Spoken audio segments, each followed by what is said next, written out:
Estamos aqui com mais um talk da Kitchen Experience. Dessa vez o Kitchen Lab, uma parceria com a revista Giz, convidou os designers Guilherme Ventes, Henrique Steyer e a Gisele Martos, da blog Lar Doce Casa.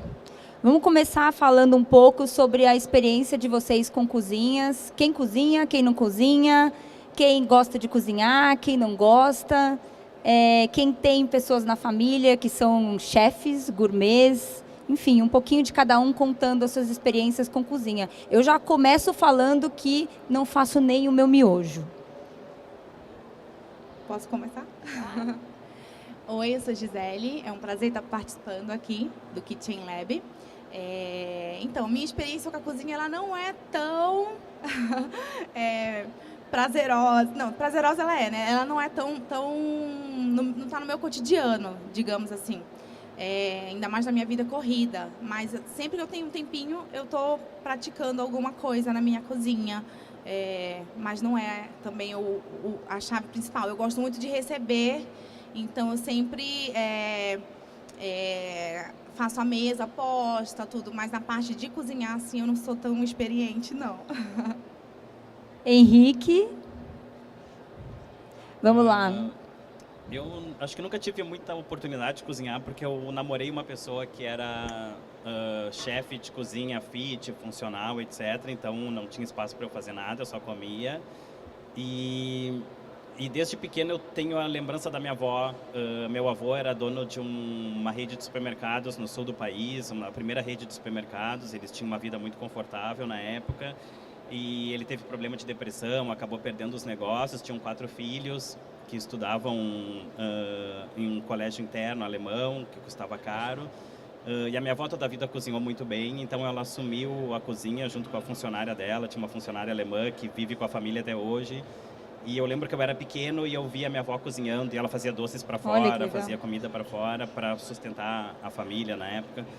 E eu tenho essa lembrança de pequeno, de meu olho não enxergava o tampo da mesa, assim, e eu via a minha avó cozinhando. Até me emociono falando que ela faleceu no mês passado. Nossa. E eu lembro do cheiro da cozinha da minha avó, assim, ela...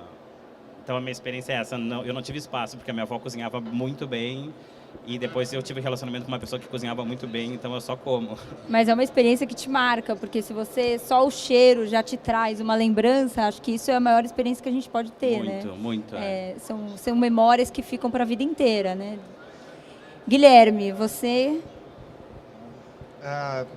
Eu não sei cozinhar, faço só o básico para sobrevivência, assim. A relação que eu tenho com a cozinha hoje é que eu vivo num espaço aberto, e a cozinha é muito presente, assim, dentro da sala. E daí agora, com isso que ele estava falando, eu estava lembrando... Desculpa, eu não me expliquei muito bem. A cozinha está dentro do quarto, da sala, tudo uma coisa só. Então tem essa presença da cozinha, que eu acho que é importante, muda a forma de a gente ver ela, a forma até de criar a cozinha para o espaço. Mas as minhas primeiras lembranças são que eu sou do interior do Rio Grande do Sul, e é muito frio, né? Na Serra Gaúcha tem a maioria das casas, pelo menos dos meus avós, assim, não... Tinha um fogão a lenha e todo mundo ficava ao redor do fogão. Então, enquanto cozinhava alguma coisa, todos se encontravam aí. Então, eu sempre tive essa referência da cozinha como um ponto de encontro e o centro da casa. Eu nunca morei numa casa com meus pais ou sozinho que eu tivesse a sala de jantar separada da cozinha. Então, por mais que talvez seja uma tendência, essa coisa do espaço gourmet, para mim, vindo de uma família do interior, acabava sendo... o dia a dia normal, enfim, estava todo mundo sempre... de fazer, de preparo, mais do que um ambiente italiano, assim. Lógico. A Gisele, ela foi super, assim, humilde de falar um pouco que ela não cozinha, mas na verdade ela monta mesas maravilhosas que são seguidas por todo mundo e super elaboradas. Eu queria que você contasse mais essa sua experiência de montar uma mesa. Apesar de não estar no front de cozinhas e tudo, você gosta de preparar e de trabalhar e de fazer com que esse alimento que chegue à mesa seja valorizado de uma forma muito legal. Conta um pouquinho pra gente. Então, no meu blog eu procuro sempre tratar sobre esses assuntos, que é estar bem, né? Receber bem, para a gente poder estar bem, né? Com os convidados. Então, montar a mesa é o maior prazer para mim. Eu monto a mesa no meu dia a dia mesmo, para almoçar com meu marido. Então, lá em casa a gente não tem filhos, por enquanto, e as pessoas falam, mas você monta a mesa só para postar na internet? Realmente não, eu não monto só para postar, eu monto para usar a mesa e eu acabo postando. Então, a postagem é uma consequência, porque realmente eu uso. E você ter esse momento, hoje em dia na correria do dia a dia, que a gente pega a comida do fogão e come na sala correndo, eu acho que dedicar um tempinho para você estar com as pessoas que você ama, eu acho que isso é muito importante, né? Não é só a beleza, é o estar, né? É a questão do luxo, né? Hoje em dia o luxo é você ter momentos com as pessoas que você ama. Então, eu acho que montar a mesa é isso, é o estar bem dentro de casa. Maravilha. Bom, o tema desse talk hoje é sobre madeira na cozinha. Então a gente fez essa abertura agora para cada um contar as suas experiências e como que é a sua visão de cozinha. E agora a gente vai falar um pouco sobre o que a madeira era antigamente dentro da cozinha e o que hoje a tecnologia, a inovação dos materiais transformou esse produto que hoje pode fazer com que esses ambientes sejam mais aconchegantes, sejam mais intimistas e façam com que a gente tenha cada vez mais vontade de estar dentro da cozinha e compartilhar momentos lá. O Henrique e o Guilherme são grandes designers que trabalham com desenvolvimento de produtos para algumas marcas e também com linhas, né, desenvolvidas para próprias, né? Então eu queria que vocês contassem um pouco para a gente o que a madeira significa para vocês, o que são essas novas tecnologias dentro desse espaço da cozinha e o que elas podem propiciar em produtos novos que tragam experiências gratificantes para as pessoas. Começando pelo Guilherme, pode ser? Conta um pouquinho do que você já desenvolveu, do que você tem feito e como que você tem buscado essas referências. Certo. Eu sou designer de produtos, né, não de interiores, nunca cheguei a desenhar uma cozinha toda, mas a minha visão com a madeira, principalmente outros materiais naturais, é que, enfim, pela própria história do mercado, como está acontecendo e da indústria de cozinhas e etc., a gente há muito tempo substituiu a madeira pelos compensados, pelo MDF e outros materiais sintéticos que podem ser de fato mais funcionais, mas de certa forma perdeu o uso da madeira natural, talvez Sim, até por claro. uma questão de higiene, etc., da tecnologia que a gente não tinha disponível. Tinha como tem umidade, hoje. né, bolor, mofo, tudo isso que a gente ia, né, criando lá dentro. E no meu trabalho autoral, eu comecei numa indústria metalúrgica e sempre tive o metal como base da maioria dos meus trabalhos, dos mesmo móveis e outras peças, e a madeira entrava como um ponto alto, assim, né? O uso do material natural mesmo, de entender como ele se comporta e usar a madeira de forma sólida e não laminada ou não pintada. Eu sempre tive essa preocupação, assim, até uma certa distância, por talvez não entender tanto da madeira antes de começar a trabalhar com ela, por não ser um marceneiro, como alguns designers são. Claro. Eu tinha sempre esse trabalho que é o mesmo que eu tenho, às vezes, com uma pedra, que é mais especial, etc. Então, eu vejo a madeira muito dessa forma, como, mesmo que ela possa não servir como a base, que a gente tem outras tecnologias, eu vejo sempre como um ponto alto e, em termos semânticos, simbólicos, Sim, assim, eu claro, acho que é até clichê ela falar traz, o né? quanto Ela aquece traz um requinte, um aconchego. A gente gosta de trabalhar onde vem, né? Até a própria temperatura do produto, né? É diferente, né? É muito legal. E eu que não faço espaços, faço produtos, mas quando penso em coleção, eu sempre penso na madeira como um ponto de cor. Eu que costumo fazer as coisas mais preto e branco, eu sempre penso na cor da madeira como ponto de cor e daí entra também Por isso eu acho interessante trabalhar com madeira sólida, natural e poder explorar os diferentes tons de madeira que a gente tem disponíveis no Brasil ou que a gente tem acesso de fora, e etc. Muito legal. Henrique? Você, como designer, tem desenvolvido uma série de produtos, né, dentro dessa área. Conta pra gente um pouco como que é a sua experiência com a madeira no desenvolvimento de produtos. Eu trabalho há bastante tempo com a Florence, desenvolvendo produto e lojas para eles no Brasil todo. E a gente sempre tinha a tendência a usar os tampos de corian, de pedra, ou sintéticos, ou de pedra natural, mas de pedra. E agora a gente está nessa leva de a madeira natural voltando, né? A Florence lançou uma coleção de tampos de madeira natural e eu acho que a gente, como designer, como arquiteto de interiores, tem também a missão de educar esse público quanto a madeira é funcional, o quanto ela é útil, o quanto ela é ecologicamente correta, o quanto ela é antisséptica. Inclusive, para cortar produto, tem produtos que quando a gente corta, cria um vinco e ali entra bactérias e pode juntar fungo e etc. Sim. E a madeira, às vezes, dependendo da madeira, a própria madeira já tem um processo antifúngico, acho que se chama. Sim, aquele microban que chamam. Que às vezes a natureza foi feita para isso, então é um material muito mais nobre do que a gente usar uma coisa sintética, do que usar um MDF, uma fórmica. Todos os produtos têm o seu valor e têm o seu local para ser colocado, né? Mas acho que essa volta da madeira é muito legal, porque deixa nobre, enriquece o produto. A gente está falando que hoje em dia a cozinha tem esse lugar tão nobre na casa, né? Antigamente Sim. a cozinha ficava lá nos fundos, era para os funcionários usarem, uma coisa meio de uma cultura escravagista ainda, né?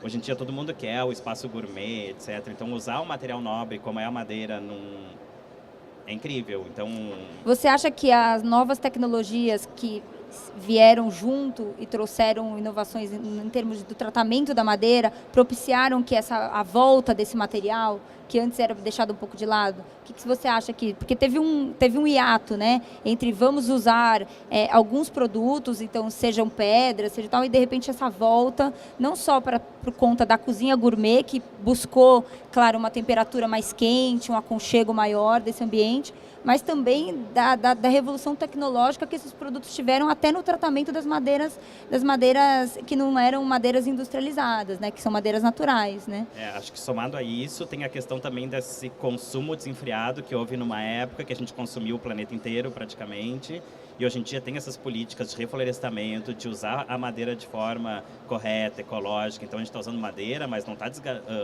devastando uma floresta para fazer isso. Né? A madeira foi criada para isso. Quando ela foi cortada, foi plantada outra. Então isso hoje tudo é muito controlado, é tudo certificado, com empresas sérias como essas que a gente trabalha, né? Infelizmente ainda tem pessoas que trabalham de forma ilegal, sim, mas claro. Isso sempre vai acontecer. Tem gente que mata, tem gente que estupra, tem, né? Não, nem mas assim, dentro de empresas grandes, sérias, se trabalha da madeira de uma forma correta e não está se acabando com o que existe no planeta, né? Isso é muito bacana. Claro. Gi, nas suas mesas, eu sei que você gosta de fazer produções que envolvem madeiras. Eu vi uma foto recentemente que você postou tábuas de madeira. Gente, copiem, que são os suplás. Muito legal, adorei. Me conta um pouco qual que é a sua eu realmente uso muita madeira nas minhas mesas. Eu adapto as tábuas, eu troco o prato pela tábua para servir uma pizza, para servir um lanche. Então realmente eu uso bastante. E eu acho que veio essa moda do escandinavo, então a gente vê que a madeira, as tábuas de madeira virou até decoração na cozinha, né? Então hoje em dia o que era para ser guardado a gente está mostrando. Por isso que agora a gente tem esses designers maravilhosos para fazer as tábuas. Então a gente tirou da gaveta e está colocando elas à mostra, né? E sobre a questão da certificação da madeira, eu tenho uma experiência muito bacana, porque eu nunca tinha estudado a fundo, e há pouco tempo eu fui numa fábrica de pisos de madeira e onde eles mostraram como funciona toda essa parte de certificar a madeira. Então, realmente, até o caminhão que traz a madeira, ela tem que passar por uma vistoria do IBAMA. Então, assim, é muito rigoroso essa questão da madeira certificada. Eu fiquei realmente encantada com o trabalho, né? Dá para confiar. Então, assim, é isso. E essa volta das formas orgânicas também, acho que isso também propicia, porque a madeira também é um material fácil, né, de se trabalhar nesse tipo, né, de trabalhar as formas, os arredondamentos, né, todas essas nuances. Você acha que isso facilita no desenvolvimento do produto, quando você vai procurar um material? Eu posso contar da minha... Para fazer o design Sim. do produto, sim. Contar da minha experiência, eu fui convidado pela Orange para desenhar o stand deles aqui na feira, que está aqui atrás da gente. Eles me chamaram para fazer um stand que queriam chegar no mercado com uma forma diferente, etc. E eu achei que talvez só o stand pudesse ser pouco para a gente mostrar o que a gente queria mostrar e mostrar a empresa com uma cara bacana. E... O Guilherme também, né? Você também participou de alguns projetos, né, com a Origin. Ah, legal, legal. E aí eu tive a ideia de desenvolver um produto para eles que fizesse essa comunicação que a gente gostaria de fazer. Então eu fiz essa tábua de cozinha que a gente está conversando com as formas orgânicas que tu acabaste de comentar, que formam o logotipo da empresa visto de cima. Então ela é uma tábua multiuso, que funciona muito como as coisas que a Mecal está fazendo também, dessas pias que são cubas, que são multiuso. Então é uma tábua de corte que funciona para preparo, ela tem uma altura que a pessoa pode cortar e passar a comida direto para o prato sem ter que levantar a tábua. Sim. E quando a gente vira ela tem tipo uma moldura que seria essa base, que serve para servir petiscos ou comidinhas. Olha que legal. E tem mais um copo também, todo esculpido na madeira natural, que serve como uma molheira. E olhando de cima ele forma o logotipo da empresa. Tu ganhou de presente, né? Ela já postou uma foto linda, então... Também quero. Acho que tem a ver com o pessoal da Orange aí. Então, acho que tem tudo a ver com a madeira, tem a ver com essa ideia que eles querem passar, tem a ver com esse formato orgânico, com a resistência do produto. Coisa da multifunção do produto também, né? Que você usa para corte, depois usa para mesa, servir, vai para mesa. Legal. E hoje em dia está comprovado que cortar o produto na madeira é muito mais ecológico do que naquelas tábuas de material sintético, plástico, isso. sintético, porque ali pode juntar bactérias, etc. Claro. E a madeira é muito mais propícia para isso, né? Claro. Então, o primeiro produto que eu faço de madeira natural foi o stand, esses arcos todos e essa tábua de madeira natural. Legal. E Guilherme, me conta um pouquinho também esses desenvolvimentos de produto que você fez, né, ligados a... Foi na minha primeira coleção da minha marca própria, autoral. A gente buscou parceiros que eram todos, enfim, por uma questão até meio regionalista, todos que fossem da minha cidade, lá de Caxias do Sul. E com algumas premissas específicas, assim. E no uso da madeira a gente queria, como eu falei antes, vou acabar me repetindo, mas usar a madeira da forma mais sólida possível, não lâmina, não pintura, não lacre, nem nada. E também que, para poder justamente chegar nas formas orgânicas, que tivesse tecnologia para isso, né? Que é uma coisa também, um motivo pelo qual a gente usa mais formas orgânicas na madeira hoje, enfim, são centros de usinagem e tudo mais que a gente tem hoje disponível tranquilamente no país. E foi nesse momento que a gente fez a parceria com a Origin. A gente desenvolveu uma linha de mesas de centro, lateral e jantar, todas com essa técnica da madeira maciça colada.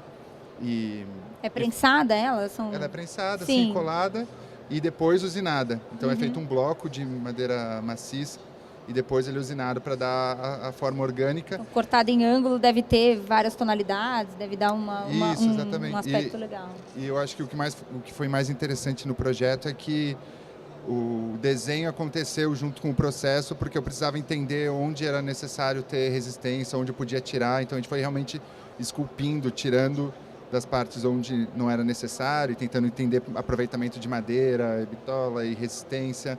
Então, para quem estava acostumado a trabalhar com metal, que é muito mais sólido e rígido e menos... não trabalha com umidade, etc., foi um grande aprendizado. E também poder aprender esses benefícios todos da madeira, né? Eu admito que o meu primeiro approach foi muito mais simbólico por ter a textura do material, né? Trazer a textura do material para o ambiente. Mas depois que eu percebi as vantagens e está fazendo a gente já levar a madeira para outras aplicações, que são os objetos, que eles têm muito know-how para isso e a gente quer trazer para a nossa linha também. Sim. Desculpa, o processo da Orange é muito legal porque eles aproveitam a madeira, as chapas vêm grandes, tu deve ter visto isso, e aí as máquinas que cortam e tudo que sobra é reaproveitado para fazer novas chapas ou novos tampos, então não tem desperdício, isso é muito bacana. Quer dizer, tudo que é produzido e tem a sobra, volta para o centro de usinagem e começa de novo. Né, Guilherme? É super limpo o processo deles, ou a fábrica. Até Você acha que tem outros trabalhos que são desenvolvidos nesse, ou isso vai vir, tem vindo de uma corrente do reaproveitamento, né? Que é sempre feito, o produto quando é desenvolvido sempre tem sobras e coisas. Isso também já é uma inovação, né? Quando a própria indústria já percebe que aquilo que seria descartado pode se transformar cada vez mais em produtos de qualidade. Nem tem, né? Acho que é necessário. Uma empresa séria não pode ter desperdício. Tem que se criar com a sobra e criar outra coisa e fazer um limão da limonada, né? E o discurso da sustentabilidade vem de dentro para fora, né? Quer dizer, eles desenvolvem internamente isso para poder depois passar esse discurso para o público, né? Acho que a sustentabilidade deixou de ser um diferencial, como a gente falava nos anos 90, e passou a ser uma necessidade, assim, pré-requisito. Tanto a gente como consumidor na hora de escolher um produto, tanto a fábrica na hora de escolher a matéria-prima, o designer, ou enfim a loja na hora de escolher a fábrica. Eu acho que a cadeia tem que se fechar e todos se policiando é que vai ser de fato sustentável, porque a gente é muito mais responsável do que a gente imagina, né? Principalmente dos profissionais que estão atuando nisso. Gi, para terminar, vamos falar um pouco das pessoas que te seguem, né? Você tem uma visão das preferências deles? Vocês sabem, assim, eu vou postar uma mesa assim e tem uma super referência e eles gostam mais ou não? Como que é essa coisa da madeira ou quando você tem outras cerâmicas? Como que funciona os materiais? Tem uma diferenciação? Não tem? É mais estético? Como funciona? Na verdade, eu nunca me atentei a isso que você está falando, mas com certeza tem sim. Na verdade, quando a gente vai postar, a gente procura sempre postar no horário certo. Então, por exemplo, se você vai de manhã, você posta coisas mais que tem referências da manhã, entendeu? Café da manhã, na hora do almoço, uma mesa de almoço. Então, a gente tenta fazer isso. Então, isso faz a diferença. Agora, em relação ao material em si, eu não vejo... Porque a madeira traz um aconchego, né? Sim. Essa coisa da cozinha gourmet, ela trouxe essa volta da madeira muito forte, né? Porque ela tirou aquela coisa da cozinha branca, da cozinha, né? Que era muito monocromática, ou só de cor, e trouxe uma cara de sala, né? Sim, com certeza. E é o que eu vejo. Essa moda do escandinavo, ela traz muita madeira. Então, realmente, as pessoas elas estão usando mais a madeira. E de todas essas últimas feiras que eu tenho visitado, a madeira ela está aparecendo muito mais. Assim, o pessoal realmente eles estão usando a madeira de verdade, né? E tá para nascer um outro material que vai substituir a madeira, porque a madeira ela é incrível, porque a gente usa ela no frio, a gente usa ela no calor. Tem a questão da temperatura também, a madeira, né? a gente usa ela em todos os momentos. Então, não tem nenhum material que você substitua a madeira, porque ela é muito versátil. Incrível, gente. Vou aproveitar falar que a gente tem uma referência muito grande da madeira pela toda a história modernista também, né? E como, repetindo o que tu falou, a gente deixou de usar um pouco de madeira nos últimos tempos e passou a voltar. Eu acho que agora o desafio nós como designers é buscar formas mais sustentáveis de novo, mas menos óbvias de usar madeira, né? Eu acho que todo mundo que está no Brasil ficou até um pouco... Eu fico admirado, mas também fico às vezes cansado com tanta referência modernista e às vezes a gente parece se repetir. Eu acho que o desafio de ter novas tecnologias, tanto de matéria-prima quanto tecnologia de fabricação, é a gente tentar sair do óbvio, enfim. Legal. Gente, pra gente finalizar, uma curiosidade, né? A minha cozinha não tem porta. Eu deixei aberta, mas ela é fechada, só que não tem porta. A sua eu sei que é aberta. Eu queria conhecer um pouquinho da cozinha de vocês. Falem um pouco da cozinha que vocês fizeram para si. Cada um gosta de uma cozinha dentro né, dos livros e tudo, mas a nossa é sempre a que a gente quis e escolheu pra gente. Conta um pouquinho. A minha cozinha, ela é uma cozinha no estilo americano. Ela tem um balcão e ela tem uma mesa central. Ela não é tão pequena como as cozinhas. A minha casa é uma casa mais antiga, então ela é grandinha assim. Mas e hoje em dia o ponto principal sempre é a cozinha, né? Que a gente chama até de living kitchen. Tá na moda, que é trazer o centro da casa para a cozinha. Então é isso que eu procuro fazer na minha casa. A minha cozinha é uma cozinha americana também, com bancada que divide para sala e com muito cacareco, assim, com a sopeira inglesa que era da minha avó, com alguma coisa que eu achei na rua, com uma coisa que eu comprei em brechó. Tem dias que eu toco tudo fora, escondo, compro coisas novas, então é assim, é tipo eu, cada dia tentando ser uma pessoa um pouco menos pior. Legal. Ótimo. Bom, conta um pouco da sua mais... Eu moro num espaço que ele é todo aberto, então a cozinha faz parte da decoração junto com a cama, com sofá, com tudo. E eu tento manter ela mais limpa possível, que também é uma coisa que eu faço sempre. E ela é toda preta, mais fechada possível, porque, enfim, ela está de frente para o resto e eu deixo umas... E agora vai parecer jabá, mas é verdade, deixo umas tábuas de madeira só posicionadas e uma folha verde, assim, para enfeitar. É meio assim a cozinha, mas ela é pequena. Legal. Gente, esse aqui é o primeiro talk que a gente fez de uma série de vários que vão rolar aqui na High Design. Vocês estão todos convidados a participar. A gente agradece a Gisele Martos, do Lar Doce Casa, o Henrique, que é um super designer do Sul, e o Guilherme. Todos estão convidados a participar dos próximos designs, dos próximos talks que vão acontecer agora, às 3 e às 5 da tarde. Obrigada a todos vocês, obrigada a vocês também. E até a próxima. Tchau, tchau.